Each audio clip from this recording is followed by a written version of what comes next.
like if a kid comes in and gets diagnosed with specific learning disability, which tell the people what that is, first of all.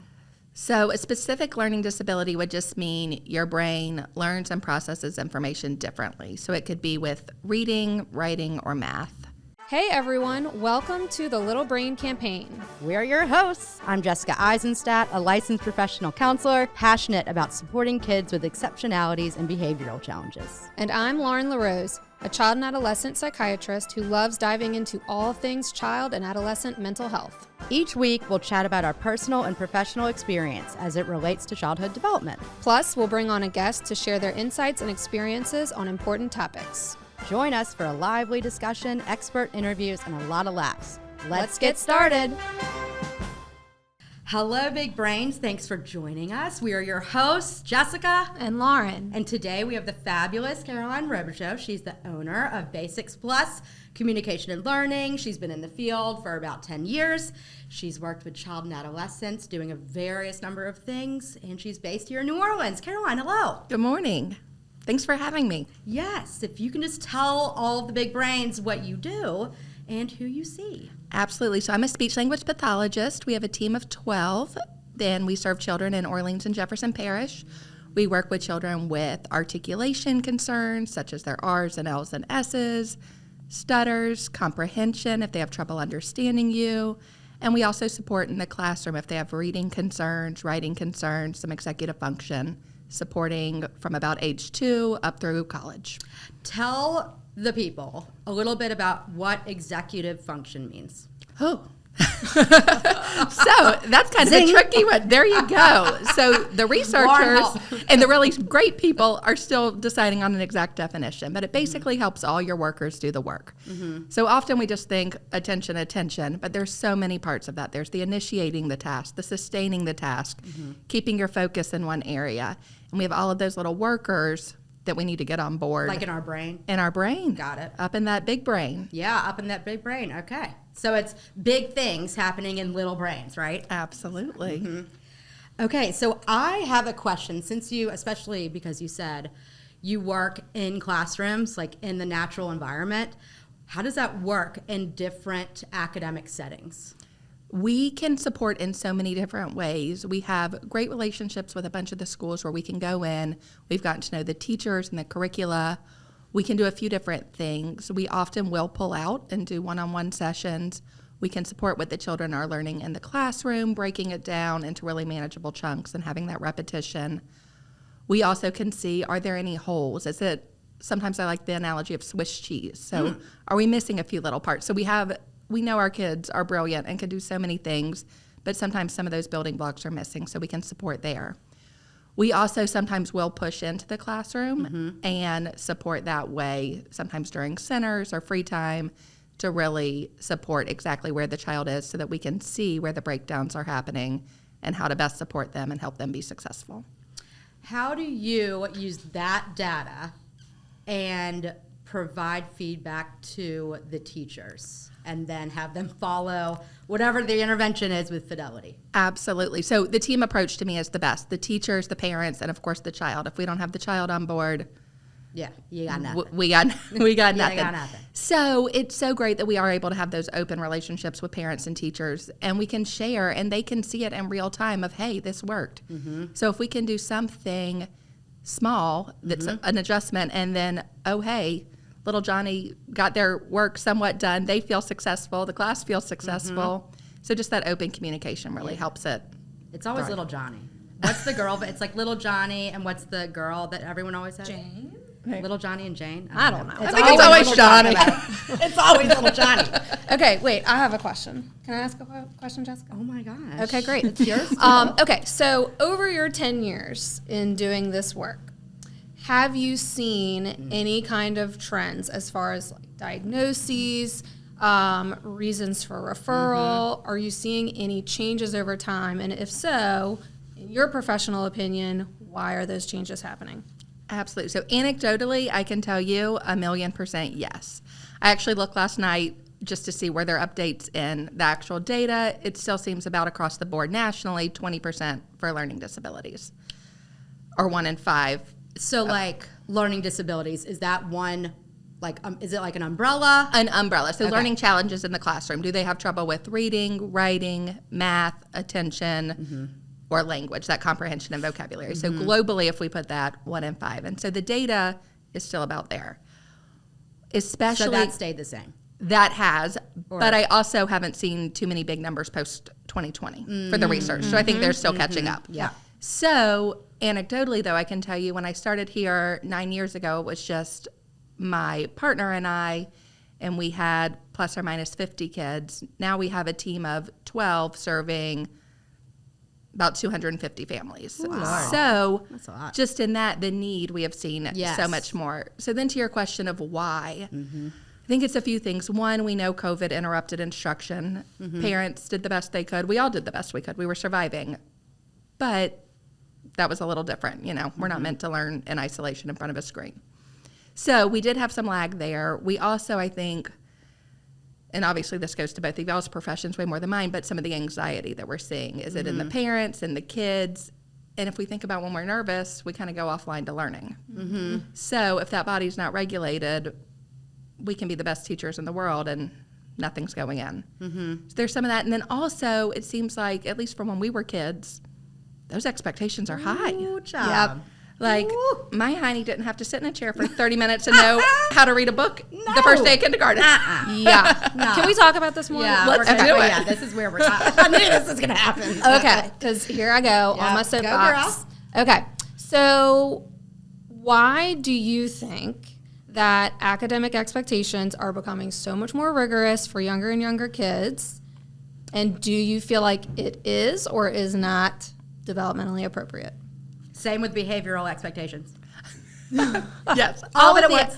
all of the expectations. So on one hand, I get it. We want our kids to be successful, and for so many things, we need to be able to read, write, and sit still.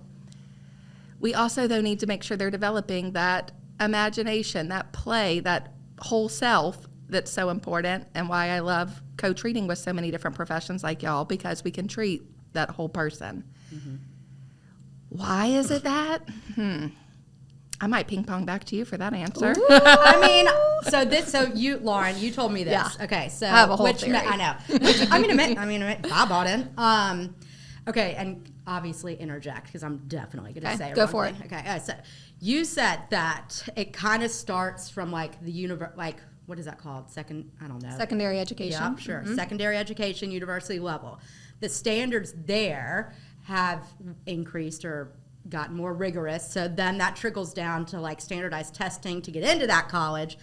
Then from there it goes down to high school standards then have to increase so you can get to the test and then you can get into the college. And then it goes down to middle school so you can get into high school and then it trickles all the way down to pre-K 3.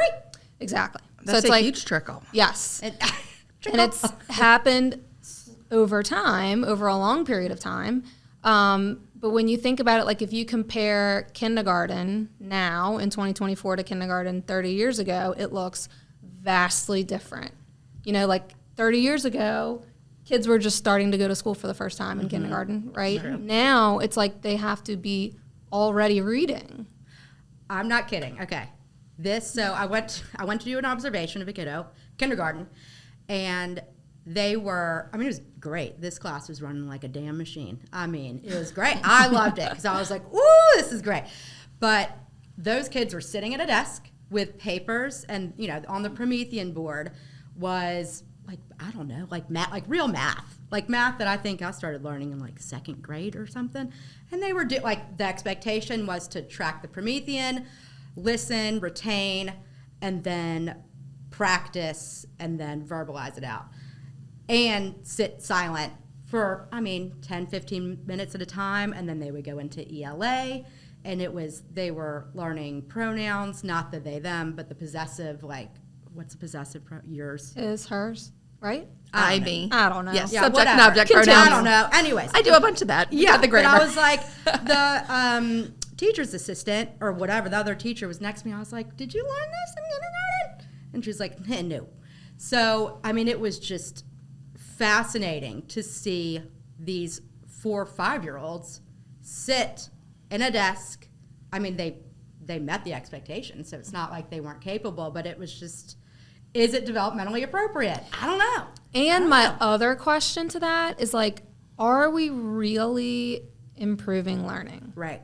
Is this really improving learning? I mean, because you can look at test scores and base it off of that, but we all know that those are not always the most accurate representation of learning. Correct. Okay.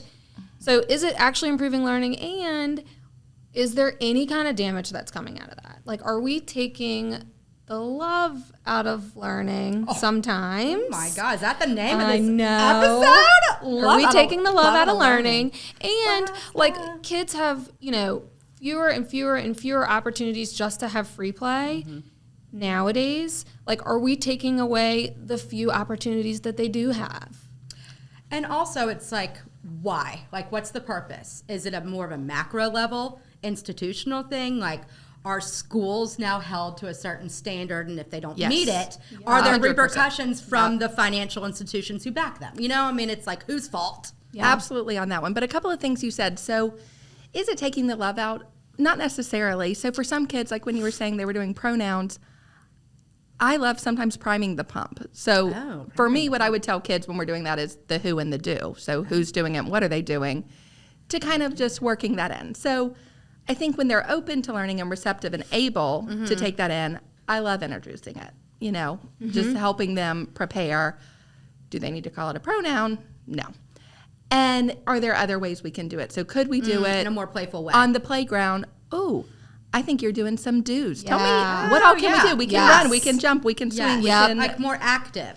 right, and especially we know for learning when we can get that body involved in that Yes. kinesthetic Yep. You retain movement. it more. So 'Cause much you can more. attach it to like a bodily movement or a memory or like a visual. Right. And then like fidgetiness and inability to sit still in a chair is like not even an issue, right? Right. Right, 'cause You you're take moving. that out. Because you're moving. Exactly. So I am all for moving. I had one kid one time, we were stuck.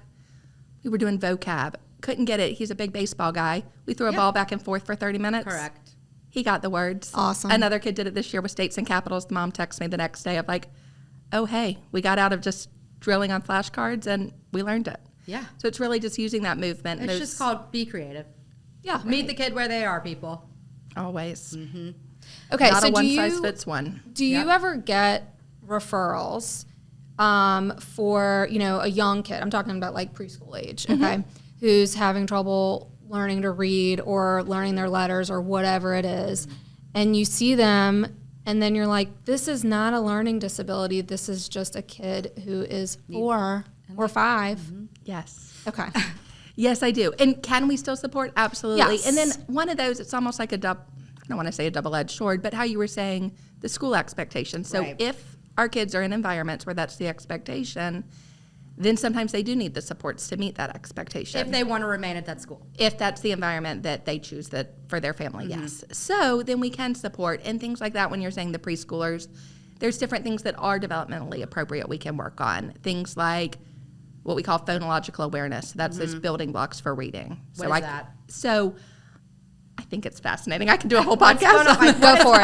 Phonological. Phonological awareness, it's how we store our sounds in our brain. So if you think about when you go to read and write, if we had the word mat, the sounds are at. They go into it. At. Yes, exactly. So look at you, gold stars. So then it breaks down to things like if I said like a compound word, hot dog, the word is hot dog. So when you blend that, that is priming that pump for that reading and writing. Is that called phonal? Phonological awareness, it all goes under that umbrella. Okay, great. So then we can appropriately work on those neural pathways, building in that big brain that those kiddos have and are always changing and developing, and helping them in a fun, creative way prime that pump for reading and writing. So we can meet them where they are with that. Okay. Cool. Okay. I have a question. Okay. And then I'm going after you. Great. Go for it. Great. I got some answers for you, maybe. Have you seen, so I guess this is maybe like a compound question. Not reason, I guess it's reason for referral or like place. What am I trying to say? Like, I guess reason for referral. Like, are there themes and reasons for referral? Typically, people who are calling our group are having some learning concerns. So that's what we've done a ton with. So the teachers know we support the kids with the reading, the writing, and the math, and they'll call and say, hey, our teacher brought up that poor little Johnny. Poor little Johnny again. It's just having some trouble, seeming like he needs some more swipes than his friends. What's going on? So I'm sorry, exposures or repetitions. Okay. I'm like, is he on Hinge? No dating apps here. So exposures to it and practice. And what's great then, a lot of times we do start with an evaluation so we can parse out and say, is this a weakness with a different part of reading? Is this due to something underlying, for example, language, like your vocabulary? Is it something that seems a little more with attention or social emotional? Do we need to then send them to y'all for that part? And so we can tease out and say, where is this weakness? What's it stemming from? And where can we go? Okay. So, it sounds like a bulk of it is school referrals. Yes. Okay. And what's great is we've been able to build so many relationships and been here. My partner was in the community for decades and decades before I was. No, decades. Not decades and decades, sorry.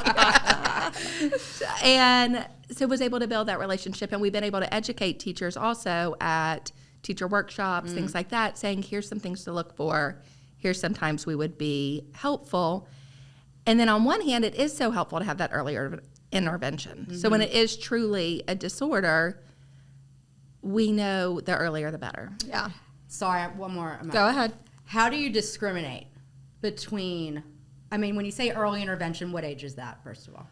Typically with us, we'll start around 2 or 3. Oh, wow. If it's if they're not talking, Like, for speech. that expressive language. So the other part of our field. Yeah. So when does disordered disordered, I don't know what I'm trying, when does it become a disorder? Or when does disordered behaviors become like a diagnosis? Or okay. You know what I mean? Technically it would be based on testing. Are they scoring below average based on national norms? So if we were going to call it a true disorder, we can pull out the lovely DSM. Yes. Oh, wow. For language and learning. Okay, so selfish question. Go for it. As a mom of a child who was born in the height of COVID, okay, so I have my own ideas, personally, professionally, about maybe what could have happened with her speech, because she does have more speech problems than my older kids. Her first year in school daycare was with everyone wearing a mask, okay? Are you seeing an increase in speech issues for that age group? I think some speech issues, I can speak to that part for sure professionally, but then also some of the social. I feel like, especially right after we had those COVID babies who, stranger danger. Yeah. But yes, so for the speech, if we think about, the 3 of us are so expressive as well.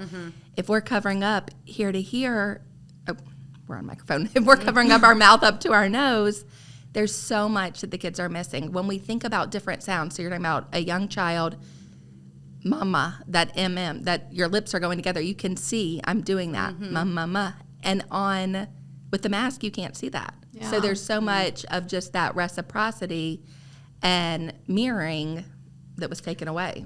Question.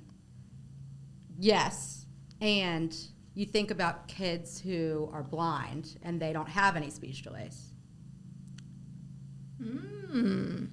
You stumped me. I got nothing there. So I didn't come up with that on my own. I know. Never thought about that. A speech language pathologist who worked with Rhodes, my son, because I had the same question about masks, and she was like, you think about blind people. I'm like, all right, girl. Well, I think you might be more go ahead. Okay, but also the masks muffled the sound, right? So it changed the way the way that words sounded. So these kids who their language, the language center of their brain is rapidly developing at that age. It's not only are they not able to see the mouth moving, but they also are hearing muffled sounds. So they're not hearing words the way that they're supposed to be pronounced, right? Right. Okay. Is that phonological awareness? It is phonological, and they can overlap some, but they can also be their own thing. Okay. But the muffled speech and the speech concerns can, not always, but could lead to some phonological issues. So that's why that early intervention is so key. Yeah. So as that reading brain then is developing, we're storing things where we want them to be stored. Are you seeing, like, if a kid comes in and gets diagnosed with specific learning disability, which tell the people what that is, first of all.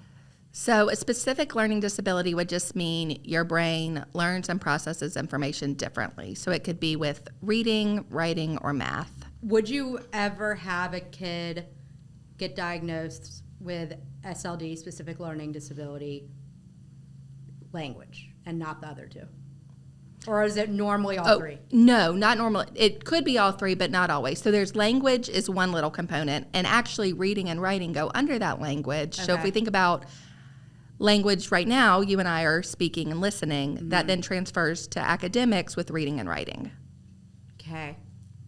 So our writing would be like our expressive language, our written, and then the reading, like our receptive language, what we're taking in.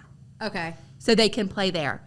You could have one of the four, you could have all of the four, you could have none of the four. Language None of the disorder, four. Oh, okay. and then specific learning disorder with reading, writing, or math. What's the I mean, you may have just said this. What's the difference between language disorder and specific learning?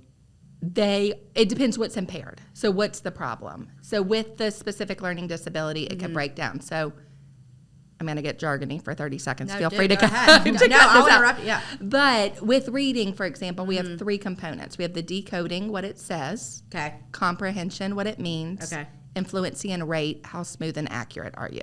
And the way you're, like the rate at which you're reading? Right. So if you saw the word P-I-G, do you have to go P-I-G, pig, or do you just see it and go pig? Got it. Or when you're reading a sentence, the kid has a ball, or the kid has a ball. At what age does a kid, at what age is it developmentally, like, appropriate or a milestone or whatever to read the pig has the ball at that rate or whatever? Those words are typically around a first grade level words when you think about the patterns that I put in there. And I didn't even think about which words I'm choosing, so I'm glad I chose ones that work. Yeah. They're called closed syllables. So they actually those are the first ones that are instructed. Okay. And then that fluency and rate builds as you learn more words and as you're more open to it. So a typical brain needs about 3 to 8 exposures or swipes for something new. We know our dyslexic brain then needs hundreds. Why? What's a dyslexic brain? So trouble with reading. So if they're having trouble putting those sounds together, making that word work. Is that under SLD? Yes, so dyslexia is no longer in the DSM, Oh. the diagnostic manual, but it is a part of specific learning disorder with impairment in reading. And then there's dysgraphia too. Yes, so that would go with written language. What's dysgraphia? So we can have a few different things with writing. So writing, just like reading, has a few components. There's the spelling, and a lot of times if the spelling's involved, it goes back to that probably dyslexia and phonological awareness. Oh, Lord. I know, phonological awareness is everywhere. That's why for my niece and nephew, we rhymed and talked about things like that, and they were not born yet, Yeah. Gotta prime the pump. So doesn't have to be that early, but that early exposure. Oh, right. And then, so with writing, we also have content. What did you put down? Could you put down on paper, the kid has a ball? And then again, fluency and rate. So the dysgraphia can come in a few ways. So we have to look at handwriting. That then goes to our dear OTs, occupational therapist. Fine motor skills. Yes. And then we also think about what's called mechanics. So that's, do you start with a capital, do you end with period? So when we think about the writing process, so many components. So it's not just, I think I for sure take for granted I can pick up a pen right now and write sentences for y'all. For some of our kids and for a lot of my caseload, it's a few things. One, they have to use that language system, come up with a thought. Then we have to get that thought to paper. Okay, there's a few things. You have your fine motor. How do I hold my pencil or pen? Where do I start on the paper? Do I start on the left or the right, the top or the bottom? Then I have to get the words out. I have to know how to spell them. Oh, wait, I have to remember, what was my sentence again? Where did that go? Okay, now I finally have it out. Oh, wait, I didn't do spacing, so that looks like one long word. And now, hey, we have to edit. So we can see so many areas for breakdown. And what's great for our kids is when we can scaffold that, when we can break it down and teach them, okay, we start with our sentence. Tell it to me. Like, let's say it out loud. Let's repeat it. Let's count the words so that we have, again, that tactile or that visual that we were talking about earlier with jumping on the playground of what do I want to say. Then, if we needed to, as adults for the kids, we could draw lines under each of the words. If it's the kid has a ball, we could draw them 5 lines so they know, something has to go on each of those. I mean, this is a lot. Okay, I don't remember this. Like when it's kind of like driving, that it's like there's a million little parts to driving that you don't even think about while you're driving. And doesn't some of this stuff just let them learn? Does every kid, those are all very complex components of learning. Yes. And he's 4. Yeah. He'll figure, maybe just let him figure it out, Okay, I have a burning question. Let's hear it. Okay, I'm about to get on another soapbox, so prepare. Okay. Do you see any difference between screen-based learning and learning from a good old book, paper, and pencil?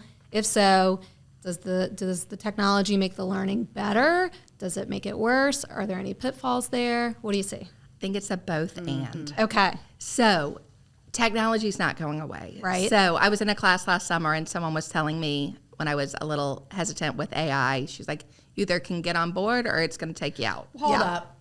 Why is tech now called AI? It's Two different just a damn computer. Yes, but some of it doing the thinking for you. Yes. What?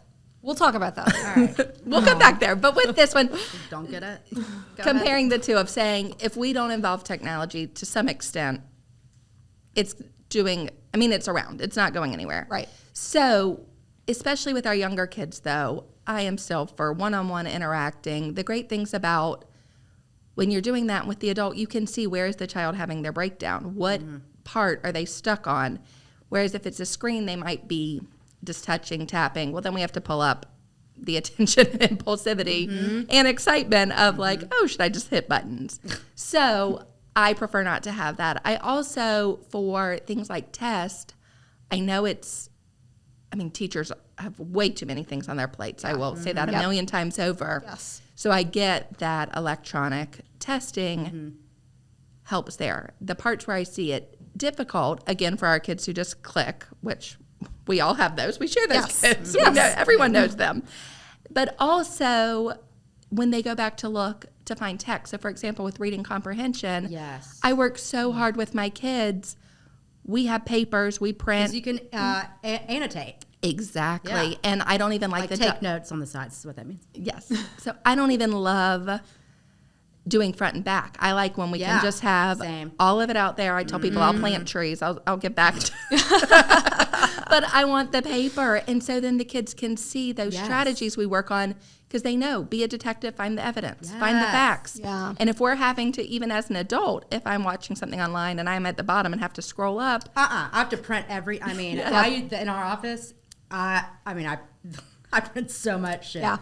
I hate looking at it on the computer because it doesn't absorb. Yeah. Right. And then you have to remember, which sometimes is tricky. So then the other part, though, that I do like, there are a few apps and things I like within reason to do, again, those multiple swipes, that multiple repetition. So once a skill is more mastered, I like it. Or I'm sorry, once a skill is more learned, I like it for the mastery. Okay. So then they get that extra. So I wouldn't say I like it for the teaching, the initial part, but to solidify once we're getting it. Okay. That makes a lot of sense. Okay. Do you have a trend in age of referral? Honestly, this week I've gotten a phone call for a 3-year-old, a first grader, a third grader, a sixth grader, a ninth grader, sixth grader, and a 12th grader. Wow. Okay, but 12th grade. So now I'm going on to a question I wasn't even gonna. So 12th grade, what's the problem? It can be a couple of things. Sometimes it is that they are so bright they have masked what's going on. Okay. And then as things get complex, normally we won't make it quite until 12th grade without that. But some of our kids who don't come until middle school, it's because they've just masked it. Like they figured out. How do you do masked what? mask that they're struggling because they either have a great memory or they're so well behaved and they just sit quietly and can get by. And then things get more complex. You go from reading cat and pig to transubstantiation. Is that a word? I think it is. I believe it is. It sounds like it has a lot of roots. I And can't tell you the definition, but So it goes to that. Then there's some things, a lot of times too, if it's high schoolers, we would be making the referral to y'all of, is there something else going on? Are we having anxiety or attention concerns that are making our brain a little noisy or trouble focusing? Okay, so that's a good segue into this final question. Are you seeing a lot of like dual diagnosis? Oh, yes. What trends, themes? Most of my caseload, either in addition to the learning, will have an attention or an anxiety diagnosis. So that I do not give. that's when you send them to me. Yes, disclaimer. I do not. Wait, are they coming in with the attention anxiety diagnosis before, or do you see it and then you refer out? Both. A lot of times my favorite is to co-test, so to do what's called a psychoeducational evaluation. So we involve the psychologist to look at intellect and mental health, and then we do the learning. And then we can put it all together and say, how are they playing into each other? Yeah, like is it the chicken or the egg? And sometimes we know, Or and both. sometimes we don't, right? Yeah. Or both. Or both. Like it's both, going on equally severe at the same time, maybe exacerbating each other. Then I don't think like the chicken. Okay, anyway. Okay, final question. Sorry. All right, because we talked about this the other day. If you could create a school, okay, Yes. what would it look like? My dream school. So if anyone has millions of dollars and wants to call the three of us, we will help design it. So it's so hard. Our kids need, what would my perfect environment be? Smaller class sizes, allowing that movement, in some of the schools now we're doing it more, for example, doing things like projects instead of a paper. Or for some of our younger kids, could they tell us an answer instead of just write it as we're doing that? So seeing where are these kids, and then not just saying, you got an A or a C or an F, you know it or you don't, but what are these multiple exposures? How can we do it? Could all of our, can we have wiggle cushions and bouncy chairs and timers and movement breaks? And how can we incorporate all of those together to just help not just the learning, but our whole child? Awesome. All Love right. that. All right, Caroline, thank you so Thanks, much. Tell the people Caroline. where they can find you, they can connect with your business. Yes, so we have a website, basicsplusnola.com, basics with an S, and then we also have an Instagram at basicsplus. Sorry. Something like that. Yes, at Basics Plus, and we are going to become more active in this coming year.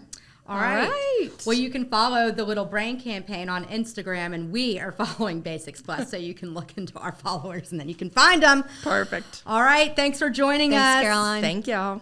We hope you enjoyed the conversation and gained some valuable insights. Don't forget to subscribe, rate, and review our podcast. Your support means the world to us. And if you have any questions or topics you'd like us to cover, hit up the Little Brain Campaign on social media. Until next time, keep those little brains growing. This podcast is for informational purposes only. There is no one-size-fits-all. Always consult with a qualified professional for personalized support.